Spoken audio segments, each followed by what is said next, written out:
Shalom, selamat pagi Bapak Ibu Saudara-saudari.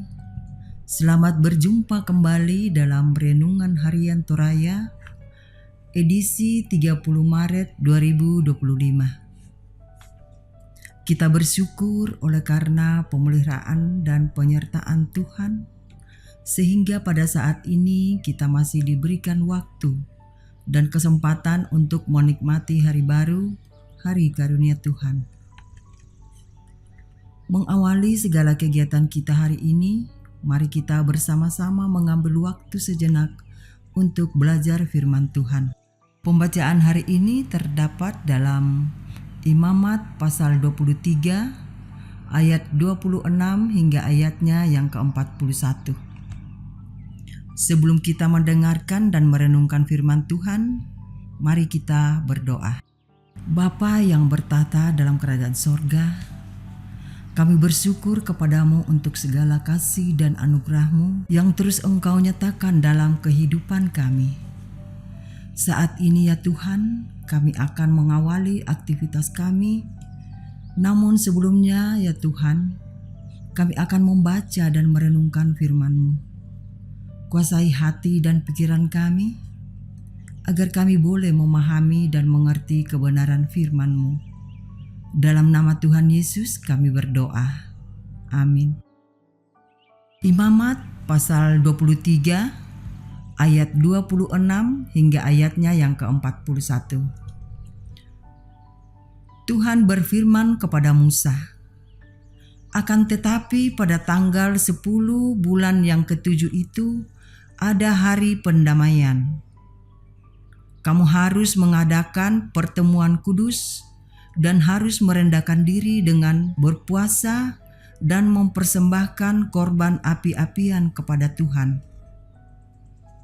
Pada hari itu janganlah kamu melakukan sesuatu pekerjaan.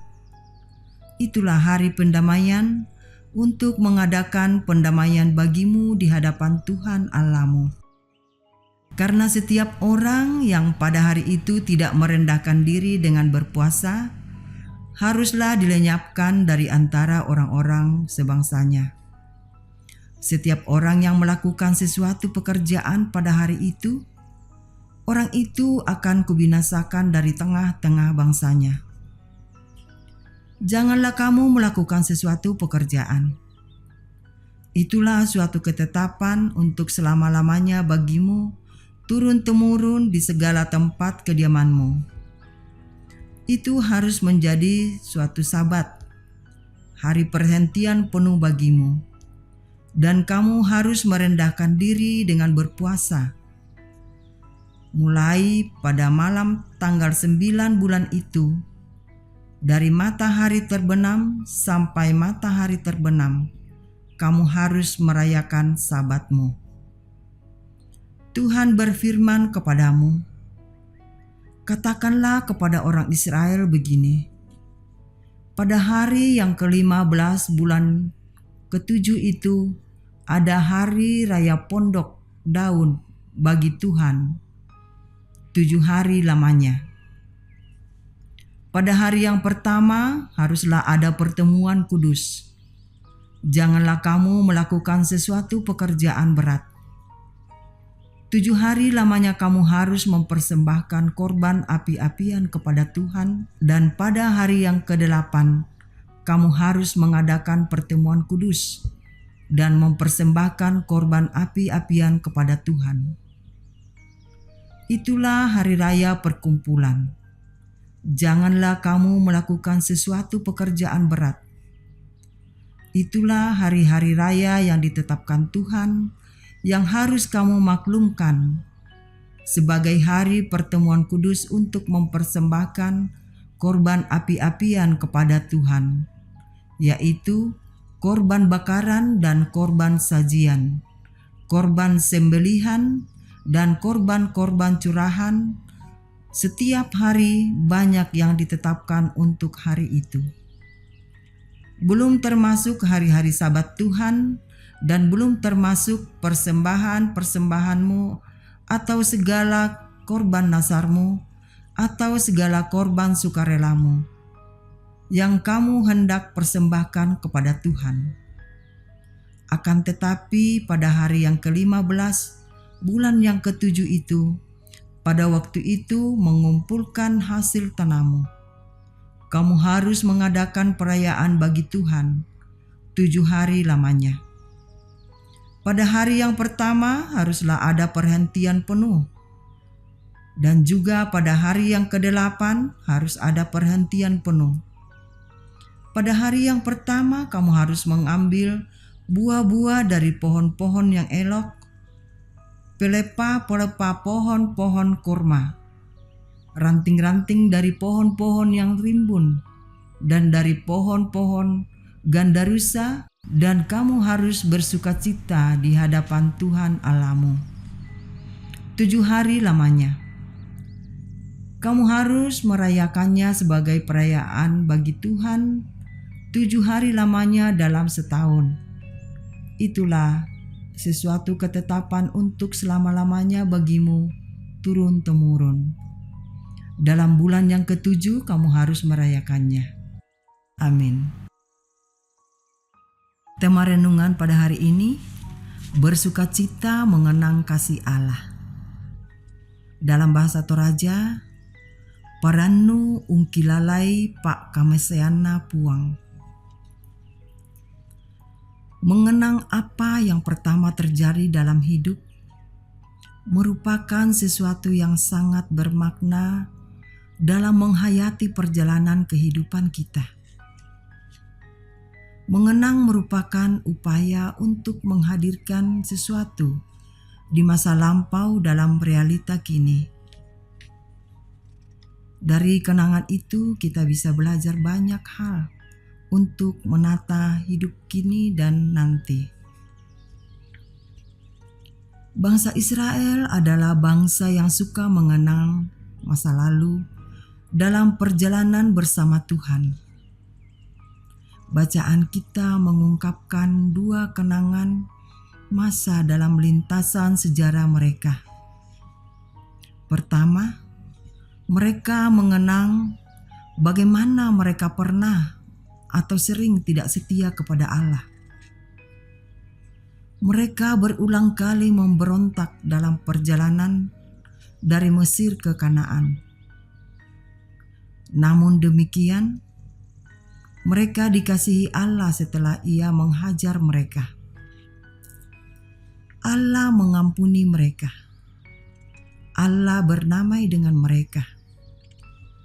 Itu yang mereka kenang dalam bentuk perayaan Hari Pendamaian atau Hari Raya Yom Kippur yang dilakukan dengan pengorbanan hewan ganti nyawa mereka. Kedua, mereka ingat bagaimana mereka harus hidup dalam pondok-pondok yang terbuat dari sukah, yaitu pondok sementara yang terbuat dari bahan-bahan alam seperti daun, ranting, dan dahan pohon. Hal itu terjadi dalam pengembara selama 40 tahun di padang gurun dari Mesir ke Kanaan. Mereka bisa bertahan dalam kerasnya padang gurun hanya karena pertolongan Tuhan. Mereka mengenang ketergantungan mereka pada pemeliharaan Allah itu melalui perayaan Pondok Daun atau Sukkot. Melalui 2 hari raya itu, orang Israel menoleh ke masa lalu, lalu mengenang betapa baik dan setianya Allah mengasihi mereka. Sebagai pribadi, keluarga, atau jemaat, kita pun tentu pernah mengalami sesuatu pada masa lampau yang mungkin amat menyakitkan dalam hidup kita. Bahkan saat ini kita mungkin masih tertekan dalam suatu beban kehidupan yang berat. Namun percayalah, dalam perjalanan bersama Tuhan, pada akhirnya akan tersingkap betapa indah cara Allah menenung hidup kita. Karya pendamaiannya di dalam Kristus menjadi jaminan bagi kita menjalani kehidupan dalam pondok-pondok pengembara hidup kita. Amin. Kita berdoa. Ya Tuhan, Allah Bapa kami dalam sorga, kami mengucap syukur buat firman-Mu yang boleh menguatkan kami. Kami percaya bahwa Roh Kudus Tuhanlah yang akan memampukan kami untuk melakukan firman-Mu dalam setiap kehidupan kami. Terima kasih ya Tuhan. Bapa di sorga, saat ini kami akan berdoa buat saudara-saudara kami yang dalam kelemahan tubuh. Tuhan sumber pemulihan bagi mereka yang bersuka cita hari ini melalui pertambahan usia. Tuhan berkati dan sempurnakan sukacita mereka dalam penyertaan-Mu. Orang tua terkasih kami dalam usia indah, Tuhan berkati agar mereka boleh menikmati masa tua mereka dengan penuh sukacita dalam cinta kasih Tuhan. Anak-anak dalam pertumbuhan dan pendidikan, Tuhan berkati dan memberikan hikmat kepada mereka agar apa yang perjuangkan boleh mereka raih seturut dan sesuai dengan kehendak Tuhan. Kami berdoa buat pembangunan gedung gereja yang saat ini terus berjalan ya Tuhan. Engkau berkati pihak-pihak yang terlibat di dalamnya, agar proses pembangunan gedung gereja ini Tuhan boleh selesai dengan baik, dan dari dalamnya nama Tuhan senantiasa kami puji dan muliakan. Kami berdoa buat bangsa dan negara kami Tuhan. Engkau berkati agar kami terus merasakan damai dan sejahtera. Seluruh aktivitas kami hari ini Tuhan kami serahkan ke dalam tangan kasih-Mu. Biarlah Tuhan selalu menolong dan menyertai kami semua. Inilah doa permohonan dan pengharapan kami ya Tuhan, yang kami bawa dalam anak-Mu Yesus Kristus. Kami sudah berdoa. Amin. Demikianlah renungan harian Toraya hari ini dari Jemaat Laharoi Balikpapan. Kiranya kita semua tetap setia mendengarkan firman Tuhan dan senantiasa diberkati oleh Tuhan di dalam menjalani hari-hari kehidupan kita. Sampai jumpa pada renungan harian berikutnya. Tuhan Yesus memberkati. Shalom.